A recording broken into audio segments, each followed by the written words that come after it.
Hello mga ka-Teknotech DIY ka-YouTubers. Andito tayo, konting ano lang tayo FYI para madagdagan naman yung kalaman nyo tungkol sa pag-assemble ng lampara. Eto, importante lampara. Makikita nyo ito sa mga pinagtitesting nating experiment sa channel ko, sa YouTube channel at saka sa Facebook channel. Puro DIY tayo. So ito, ipa-explain ko sa inyo, ito yung ginagamit ko na pang charge sa battery. Type C yan, yan o, Type C. Tapos TP4650, ang ano lang nito, 1 ampere lang siya. 1 ampere, kaya medyo kung isa lang o dalawa ang naka-parallel to, madali niyang mapuno kagad ang battery. Pero pag 3, 4, 5, medyo matatagalan na. So, ito lang yung paano ko. Yung ginagamit ko. Napapanood nyo yun sa mga nakaraang mga video ko kung paano ko na ano to, kinonect doon sa battery at saka mismong ilaw.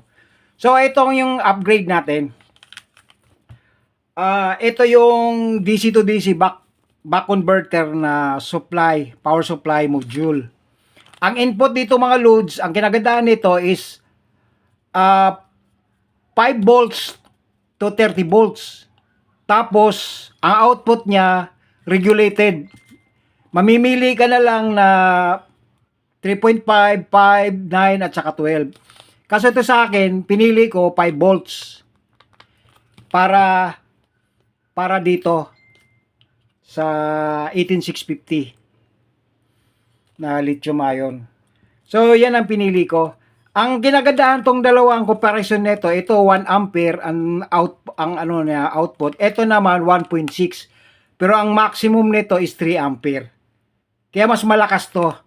Maraming advantage to mga loads kung ito gagamitin nyo ng solar panel na maliit. Katulad ng ginagawa ko sa experiment ko. Basta panoorin nyo na lang yung mga video ko, malalaman nyo. Tsaka step by step yon. Ito kasi, ang kinagandahan nito, i-explain ko sa inyo,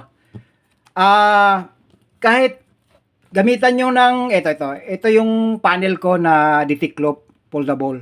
Ito. Pag ano mo na lang, buka mo na lang yan. Tapos, ang ginaibahan niyan, ang output niya is regular, fixed na 5 volts, kaya wala tayong problema sa pag-charge dito. Kasi, input niya is 5 to 30. Ito kasi, minsan, pag maliwanag, maabot siya ng 6 o 7 volts, kaya pa rin kasi 5 to 30 yan eh. Yan input niya eh. 5 to 30, kaso nga lang, ang output is regulated 5 volts. Kaya yan ang kinagandahan dito. Kasi hindi katulad dito, fix ang input nito.